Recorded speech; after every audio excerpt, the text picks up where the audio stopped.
Hi అండి. రక్షితాశ్రీ YouTube ఛానల్కి స్వాగతం. మనం పెళ్ళి చేసే పిల్లల గురించి, అలాగే అత్తారింటికి వెళ్ళాక అమ్మాయిని అత్తగారు వాళ్ళు ఎలా రిసీవ్ చేసుకోవాలన్న విషయం గురించి, అలాగే మనం ఆడపడుచుల గురించి, అలాగే అన్నిటినీ రిలేషన్షిప్స్ గురించి మాట్లాడుకుంటున్నాం కదా. ఇందులో వచ్చేసి ఇప్పుడు అత్తగారులో అందరూ ఒకేలా ఉండరు అన్నది మనకి అందరికీ తెలిసిన విషయమే కదా. కొంతమంది ఒక రకంగా ఉంటారు, కొంతమంది ఒక రకంగా ఉంటారు.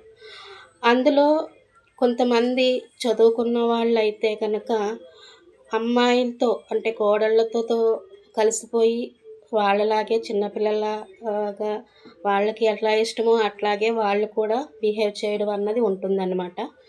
ఇక్కడ ఏంటంటే చదువుకోకపోవడం అని కాదు, కానీ ఇక్కడ అంటే ఇంతకుముందు వాళ్ళ అత్తగారులతో, ఇప్పుడు ఎవరైతే అత్తగారులు ఉన్నారో వాళ్ళ అత్తగారులతో ఎలాగున్నారో, ఎలా ఇబ్బంది పడ్డారో అన్నీ చూశారు కదా.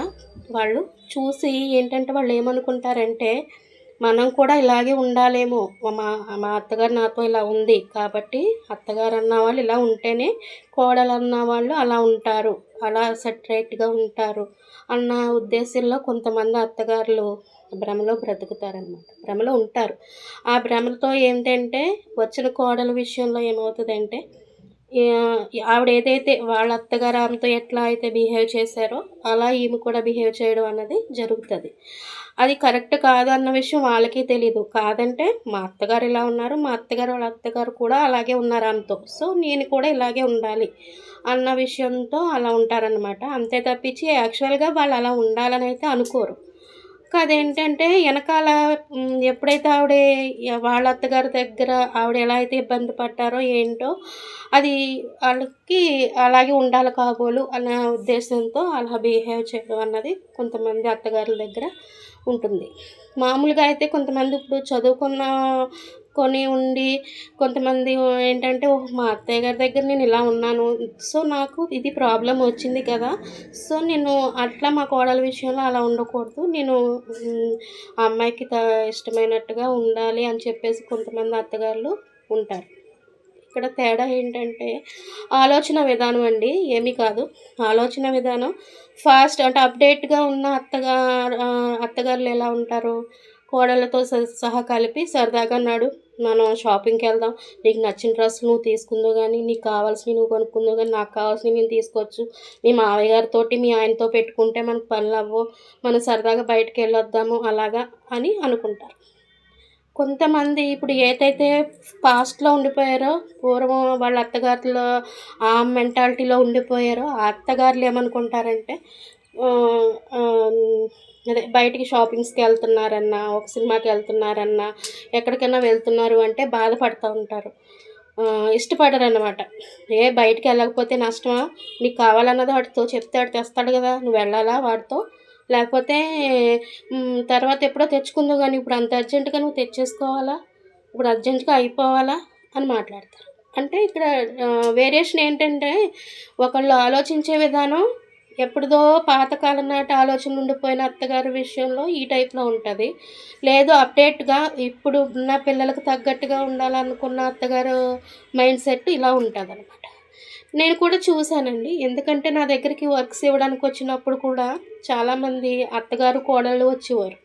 వచ్చినప్పుడు నేను చూసి చాలా సరదా పడేదాన్ని వాళ్ళని చూసి. ఎందుకంటే అత్తయ్య గారు ఈ డిజైన్ బావుందా? అమ్మ ఈ డిజైన్ బావుందా? అని కోడల్ని అత్తగారు, అత్తగారిని కోడలు ఇద్దరు ప్రశ్నించుకునేవాళ్ళు. మా అత్తయ్య గారికి ఇది నచ్చిందంటండి, ఈ వర్క్ చేయండి అని చెప్పి కోడల్ని చూశాను. అలాగే అమ్మ నీకు ఇది డిజైన్ అయితే బావుంటది. పెద్దోడికి పెద్దగా ఎక్కువ ఇష్టం వర్క్ ఉండదు కదా, లైట్‌గా ఉన్నదే చూసుకున్నా గానీ అని సజెషన్ ఇచ్చి వర్క్స్ చేయించేవారు. నేను అలాంటప్పుడు అనుకునేదనమాట, ఓహ్! పర్వాలేదు ఇప్పుడు అత్తగారులు మారుతున్నారు. అంటే తీసుకొనొచ్చి సంక్రాంతి టైంలో శారీస్ తీసుకొనొచ్చి కోడలికి ఏ డిజైన్ నచ్చుతది, ఏం నచ్చుతది, ఏం నచ్చదు ఆమె చూసాక కోడలు కూడా అత్తగారి డెసిషన్‌కే వాల్యూ ఇచ్చేది అమ్మాయి కూడా. అలాగే ఆవిడ కూడా మా కోడలికి ఇది నచ్చిందంటమ్మా, నాకు ఈ వర్క్ చెయ్యి, నాకు స్టోన్స్ వద్దు, ఏమొద్దు, ఓన్లీ థ్రెడ్ వర్క్ చెయ్యి అనేసి అంటే అత్తయ్య గారు ఇప్పుడు అందరూ స్టోన్ వర్క్ ఏసుకుంటున్నారు. పర్వాలేదు వేసుకోండి అత్తయ్య గారు అన్న కోడల్ని చూసాను నేను. అందుకే అంటున్నాను ఇక్కడ అత్తగారులందరూ ఒకే రకంగా ఉండరండి. వేరియేషన్ ఉంటుంది అత్తగారిలో కూడా అని చెప్పేది. అందుకే చెప్తున్నాను నేను. అంటే మీరు అత్తగారిలాగా అన్నారు కదా అంటారేమో. అత్తగారులు అన్న దాంట్లో ఎలాగా వేరియేషన్స్ ఉంటాయో, హస్బెండ్ అన్న విషయంలో కూడా అన్నే వేరియేషన్స్ ఉంటాయి. పిల్లల విషయంలో కూడా వేరియేషన్స్ ఉంటాయి. ప్రతి మనిషికి తేడాలుంటాయండి. మన చేతికున్న వేళ్ళే ఒకే రకంగా లేవు కదా! అలాంటిటప్పుడు మన చుట్టూ ఉన్న జనాలు, మన ఫ్యామిలీలో ఉన్న జనాలు అందరూ ఒకే రకంగా ఉంటారు అనుకోవడం కూడా కరెక్ట్ కాదు కదా! అంతే నేను చెప్పేది. ఇప్పుడు అత్తగారుల విషయంలో కానివ్వండి, హస్బెండ్స్ విషయంలో కానివ్వండి, కోడళ్ళ విషయంలో కానివ్వండి, పిల్లల విషయంలో అయినా వేరియేషన్స్ ఉంటాయి. వేరు వేరుగా ఉంటారు. ఒకే మనస్తత్వంతో ఇప్పుడు ఒక తండ్రికి ఇద్దరు బిడ్డలు ఉన్నారు అంటే, ఒకే మనస్తత్వం ఉన్న బిడ్డలు ఉండరండి. ఇద్దరు కూడా వేరు వేరుగా ఉంటాయి. మెంటాలిటీస్ వేరుగా ఉంటాయి. ఒకే కడుపున పుట్టుండొచ్చు కానీ, మెంటాలిటీస్ వేరుగా ఉంటాయి. అలాగే నేను చెప్పేది అత్తగారుల విషయంలో కూడా అందరూ ఒకే రకంగా ఉండరు అని చెప్తున్నాను నేను. పూర్వం అత్తగారుల దగ్గర నుంచి వచ్చిన అత్తగారులైతే మాత్రం అంటే నేను డిమాండ్ చేయాలి. ఈ కోడల్ని డిమాండ్ చేస్తేనే నాకు తగ్గట్టుగా నాకు గౌరవిస్తది అనుకుంటారావిడ. ఎందుకంటే ఆమె అత్తగారు అట్లా బిహేవ్ చేశారు కదా ఆవిడతో. ఆమెకి అదే మైండ్ సెట్‌లో ఉండిపోయి, అదే మైండ్ సెట్‌తో నడుస్తారనమాట. కానీ ఇప్పుడు అత్తగారులు ఎలాగా వాళ్ళు ఆల్రెడీ చదువుకొని ఉంటున్నారు. వాళ్ళు జాబులు చేసుంటున్నారు.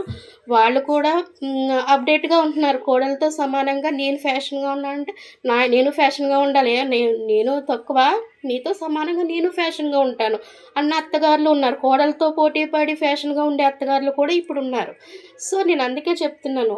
నేను చెప్పేదేంటంటే అత్తగారులందరూ ఇలాగా ఉంటారు అని మాత్రం ఎప్పుడు ఏ అమ్మాయి కూడా భయపడకండి. ఆ అత్తగారిలో కూడా వేరియేషన్స్ ఉంటాయి. ఇప్పుడు అత్తగారులు చాలా మట్టుకు అప్‌డేట్‌గానే ఉంటున్నారు.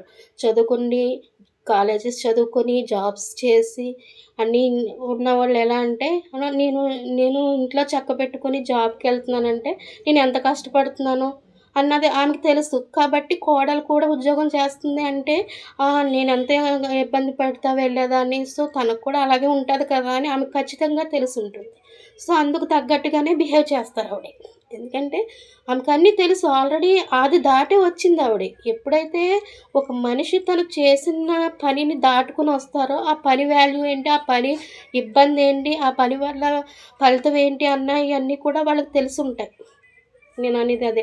కోడలు అనే సబ్జెక్ట్ ఏదైతే ఉందో దాన్ని దాటేసి అత్తగారు అన్నవాళ్ళు వచ్చేస్తారు. ఆల్రెడీ వాళ్ళకి ఎంత ఉంటదంటే వాళ్ళకి చాలా ఎక్స్‌పీరియన్స్ పర్సన్స్ అయ్యుంటారు వాళ్ళు. ప్రతి విషయంలోనే. ఆళ్ళు చెప్పింది ఏది కూడా ఇది తప్పు అనడానికి ఉండదు. ఎందుకంటే వాళ్ళు ఎక్స్‌పీరియన్స్ పర్సన్స్. ఇప్పుడున్న కోడళ్ళేంటంటే ఇప్పుడిప్పుడే అడుగు పెడుతున్న వాళ్ళు కాబట్టి వాళ్ళన్న దానికి ఖచ్చితంగా మనం ఎంతో కొంత అవునా? కాదా? కరెక్టా? కాదా? అని ఆలోచించి అప్పుడు ఆ పని కరెక్ట్ కాదు అని చెప్పే విధానం ఉండాలి. అంతేగాని వెంటనే అబ్బబ్బే! ఇది కుదరదండి, ఇది కాదండి అని వెంటనే అనేయకూడదు. ఎందుకంటే అది ఆల్రెడీ వాళ్ళు ఒక 60 ఇయర్స్, 50 ఇయర్స్ వాళ్ళు ఎక్స్‌పీరియన్స్ చేసొచ్చారు. ఈ అత్తగారనే పొజిషన్‌కి. వచ్చినప్పుడు ఏంటంటే వాళ్ళు చెప్పారనుకోండి, ఇది కాదమ్మా, ఇది కరెక్ట్ కాదు అన్నారనుకో, సో, మనం ఆలోచించాలి. అది కరెక్టా? కాదా? వెంటనే మనం కూడా వెంటనే ఓకే అనేము. దాని గురించి ఆలోచిస్తాం గదా! అప్పుడు ఆవిడన్నది కరెక్టా? కాదా? అన్నది ఆలోచిస్తే మనకే అర్థమవుతుంది. అవును కరెక్టే వాళ్ళు చెప్పేది. మనం నిజమే ఆవిడ చెప్తున్నది. ఎందుకంటే మన మీద ఎక్స్‌పీరియన్స్ ఉన్న వాళ్ళే కదా చెప్తుంది. సో, అవునో కాదా అన్నది మనకు అర్థమవుతుంది కదా! మనము చదువుకున్నాము, కోడళ్ళము అని అనుకున్నప్పుడు ఖచ్చితంగా ఆవిడ చెప్పిన దాని గురించి కనీసం ఒక 50% అయినా ఆలోచించి అప్పుడు నిర్ణయాన్ని చెప్పాలి. వెంటనే అబ్బే! అత్తయ్య గారు ఇది నాకు కుదరదండి. లేకపోతే ఇది అబ్బెబ్బే! నేను చేయనండి. ఇది నాకు సెట్ అయ్యే విషయం కాదండి అని మాత్రం వెంటనే చెప్పేయకూడదు. నేను చెప్పేదది. ఎందుకంటే ఎవరైనా సరే, ఏ అత్తగారైనా చదువుకున్న వాళ్ళైనా, చదువుకోని వాళ్ళైనా కూడా వాళ్ళు ఎక్స్‌పీరియన్స్ పర్సన్స్ కాబట్టి వాళ్ళు చెప్పిన విషయాన్ని ఫస్టు మనం ఒక 10 నిమిషాలు ఆలోచించుకొని అది అవునా? కాదా? అన్నది డిసైడ్ చేసుకున్న తర్వాత అప్పుడు మనం చెయ్యాలా? వద్దా? అన్నది మనం డిసైడ్ చేసుకోవాలి. వెంటనే మాత్రం ఆన్సర్ అయితే ఇవ్వకూడదు. అది నేను చెప్పేది.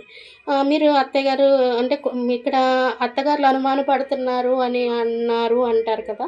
అనుమానం అంటే కొడుకు దూరం అవుతున్నాడేమో అన్న అనుమానం ప్రతి తల్లికి ఉంటదండి. తండ్రి పెద్దగా ఆలోచించడు గానీ, మావయ్య గారన్న ఎవరైతే ఉన్నారో వాళ్ళు కొడుకు మారిపోతున్నాడని ఎక్కువగా ఆలోచించరు. ఎందుకంటే జెంట్స్‌కి ఆ మెంటాలిటీ ఉండదు. మారిపోతున్నాడేమో కొడుకు, దూరమైపోతున్నాడేమో కొడుకు అన్న ఆలోచన అయితే ఉండదండి. కానీ అత్తగారికుంటుంది. కారణం ఏంటంటే వాళ్ళ మీద ప్రేమ. ఆ ప్రేమ కొద్దీ వాళ్ళేంటంటే తన కొడుకు ఎక్కడ దూరం అయిపోతున్నాడు, కోడలికి దగ్గరైపోతున్నాడు అన్న దాని గురించి మాత్రమే వాళ్ళు భయపడతారనమాట. భయపడి దాని గురించి ఈ కోడల్ని అంటే ఆమె ఏది చేసినా తప్పు కింద ఆళ్ళకనిపించదు. కానీ కనిపిస్తుంది. అనిపించదు. మనసుకి అనిపించదండి వాళ్ళకి. కానీ కనిపిస్తది. ఎందుకంటే కొడుకు మీద ప్రేమ, కోడల మీద అలా అనిపిస్తదనమాట. ఇక్కడ తేడా ఏంటంటే కోడలంటే ఇష్టం లేకపోతే ఏదో శత్రువని కాదు. అక్కడ ఏంటంటే ప్రేమే. దానికి కూడా ఒక ప్రేమే కారణం. ఎక్కడ కొడుకు వాళ్ళకి దూరం అయిపోతాడో, వాళ్ళని దూరంగా పెట్టేస్తాడో అన్న భయంతో వాళ్ళు అలా బిహేవ్ చేస్తారనమాట. అది అర్థం చేసుకున్న కోడళ్ళేంటంటే, సర్లే ఇంక ఈవిడ ఇంతే ఇలాగే ఉంటది అని చెప్పేసి వదిలేస్తారు. కొంతమంది కోడళ్ళు వదలరు. పట్టుకుంటారు. అని నువ్వెంత అంటే నువ్వెంత అన్న కాడికి దిగుతారింక. ఏంటి మీరెందుకు మాట్లాడుతున్నారు ఇలాగా అని అనుకుంటారు. అని ఇంకా ఇద్దరు సమానంగా వాదించుకోవడానికి స్టార్ట్ అవుతారు. అదే అర్థం చేసుకున్న కోడళ్ళు ఏంటంటే ఇంక ఈవిడ ఇంతే కదా! అంటే ఈవిడ ఈవిడతో మనం సమానంగా దిగితే ఇంక మనకి ఆవిడకి వాల్యూ ఏముంది? మనం వినేసి ఈ చెవిని ఇందాం, ఈ చెవిని వదిలేద్దామని సర్దుకుపోయే కోడలు కొంతమందుంటారు. కాదు కూడదని గొడవకు దిగేవాళ్ళు కొంతమందుంటారు. అబ్బబ్బే! నీతో నాకు సెట్ అవ్వదమ్మా ఇంకా. నేను వేరే కాపురానికెళ్ళిపోతాను అని అనే కోడళ్ళు ఉంటారు. కోడళ్ళు కూడా రకాలుంటారని ఎందుకు చెప్తున్నానంటే, ఇందుకే చెప్తున్నానండి. ఎందుకంటే అర్థం చేసుకొని కోడళ్ళేంటంటే ఈవిడింతే, ఈవిడి కొడుకు మీద ప్రేమతో ఇలా అంటుంది. నన్ను ఏదో తప్పు పెడితే కొడుకు నన్నేదో దూరంగా పెడతాడు. ఎందుకంటే ఇక్కడండి ఇంట్లో నేను అదే చెప్పాను. ఇంట్లో మగాడు కరెక్ట్ అయినోడైతే కనుక గొడవలేయి రావు. ఎందుకంటే భార్యకిచ్చే వాల్యూ భార్యకిస్తాడు. తల్లికిచ్చే వాల్యూ తల్లికిస్తాడు. చెల్లెలికిచ్చే వాల్యూ చెల్లెళ్ళకి, అక్కలకి ఇస్తూనే ఉంటాడు. దానివల్ల ఆ గొడవలు రానివ్వకుండా చూసుకున్న మగోళ్ళు ఉంటారు. ఇంకొంతమందయితే అంటే కారణం ఏదైనా పెళ్ళానికి డూడు బసవన్లా తలూపి ప్రతిదానికి భార్య ఎంత అంటే అంతగా కాడికి ఓకే అనడం వల్ల కూడా గొడవలు పెరిగిపోయే అవకాశాలు కూడా ఉంటాయి. అంటే ఇంట్లో మగాడు కరెక్ట్ అయినోడు కాకపోతే ఆ గొడవలొస్తాయి. ఇక్కడ ఎవరికిచ్చే వాల్యూ వాళ్ళకిత్తూ ఉన్న వాళ్ళకి ఇలాంటి గొడవలు రావు. అది కారణం. నేను చెప్పేదేంటంటే అత్తగారులు ఎవరైనా సరే చదువుకున్నావా, చదువుకోలేదా అన్నది విషయం పక్కన పెట్టేసేయండి. మీ కోడలు మీతో సరదాగా ఉండాలి అంటే మీరు కూడా ఆమె ఏజ్ ఎంత, ఆమె ఎంత ఫాస్ట్‌నెస్‌గా ఆలోచిస్తుంది, ఆమె ఎంత ఫ్యాషనబుల్‌గా ఉంటుంది, సమానంగా మీరు ఉండండి. ఇప్పుడు ఎవ్వరు కాదని అనరు. ఇప్పుడు ప్రెజెంట్ నడుస్తున్న జనరేషన్‌లో అత్తగారితో కోడలతో సమానంగా అత్తగారులందరూ కూడా సరదాగా ఉంటున్నారు. డ్రెస్సులేసుకుంటున్నారు. షాపింగ్స్‌కెళ్తున్నారు. సరదాగా ఇద్దరు కలిసెళ్ళి సరదాగా మొత్తం అంతా తిరిగేసొస్తున్నారు. శుభ్రంగా హోటల్స్‌కెళ్తున్నారు, తింటున్నారు, వస్తున్నారు. జెంట్స్‌తో పెట్టుకోవట్లేదు. వాళ్ళ కార్యక్రమాల్లో వాళ్ళు ఉంటున్నారు కాబట్టి ఇంకా అత్తగారు, కోడలే ఇంక ఇంట్లో ఉండేది వీళ్ళిద్దరే. ఒక ఫ్రెండ్స్‌గా ఉండాలనుకున్నా వీళ్ళిద్దరే ఉండాలి. లేకపోతే శత్రువులుగా ఉండాలనుకున్నా వీళ్ళిద్దరే ఉండాలి. లేకపోతే కనుక మంచిగా సరదాగా బయటికెళ్ళే ఒక పక్కింటి ఆళ్ళు ఎలా వెళ్తారు. ఇప్పుడు మీరు పక్కింటోళ్ళని ఫ్రెండ్స్ చేసుకొని ఎంతో సరదాగా ఉంటున్నారు. అలా ఉండే బదులు మీ ఇంట్లో ఉన్న మీ కోళ్ళతోనే మీరు ఉండొచ్చు కదా! అలాగా మీరిద్దరే బయటికెళ్ళొచ్చు కదా! సరదాగా షాపింగ్‌కెళ్ళాలి, లేకపోతే బ్యూటీ పార్లర్‌కెళ్ళాలి. అలాగా ఎక్కడికెళ్ళాలనుకున్నా వీరిద్దరే వెళ్ళొచ్చు. ఇంకో పర్సన్ మీ మధ్యలోకి రావాల్సిన అవసరం లేదు. వచ్చారనుకోండి మీ ఇద్దరికీ లంకెలు పెడతా ఉంటారు. మూడో పర్సన్ వస్తే. ఆ మూడో పర్సన్ తీసుకురాకుండా చూసుకోవాల్సిన బాధ్యత కూడా అత్తగారిదే. ఎందుకంటే మీరు కోడలు నచ్చక మూడో మనిషి కోసం బయటికెళ్ళి బయటోళ్ళతో మాట్లాడుతున్నారనుకో, మా అత్తగారు మాట్లాడుతుంది కదా! నేను మాట్లాడితే తప్పేంటి? నాకు ఫ్రెండ్స్ ఉంటే తప్పేంటి? నా ఫ్రెండ్స్‌ని పిలుచుకుంటే తప్పేంటి ఇంటికి? అన్న కాడికి ఆవిడ మాట్లాడుద్ది. ఇక్కడ అవకాశం ఎవరిస్తున్నారు? అత్తగారు ఇస్తుంది. మీరున్న విధానాన్ని బట్టి ఆవిడ నడుత్తది. ఇప్పుడు తల్లి ఏ విధంగా నడిస్తే పిల్లలు ఆ విధంగా నడుస్తారు. నువ్వు తల్లి బట్టలు ఎట్లా యేసుకుంటే అమ్మ ఇలా యేసుకుంటది, నేను కూడా ఇలా యేసుకోవాలనుకుంటది కూతురు. అలాగే మంచి చెడ్డ అన్నది కూడా మన పెద్దోళ్ళు ఎవరైతే ఉన్నారో వాళ్ళ బిహేవియర్‌ని బట్టే వెనకాల అత్తగారైనా, పిల్లలైనా, ఎవరైనా సరే కోడళ్ళైనా నడుస్తారు. సో, నేను అందుకే చెప్తున్నాను. అత్తగారులు ఎవరైనా సరే కోడళ్ళకి అప్డేట్‌గా ఉండండి. వాళ్ళతో సమానంగా ఉండండి. వాళ్ళతో సమానంగా పరిగెట్టండి, పర్వాలేదు. ఇప్పుడు అందరూ పరిగెడుతున్నారు, అందరూ సరదాగా ఉంటున్నారు, అందరూ బ్యూటీ పార్లర్‌కి వెళ్తున్నారు, అందరూ వర్కులు చేయించుకుంటున్నారు. పెద్ద, చిన్న అన్నది ఏమీ లేదిక్కడ. సరదాగా ఉండడం మెయిన్ ఇంపార్టెంట్. కలిసి ఉండడం మెయిన్ ఇంపార్టెంట్. ఓకేనా ఫ్రెండ్స్? Bye friends.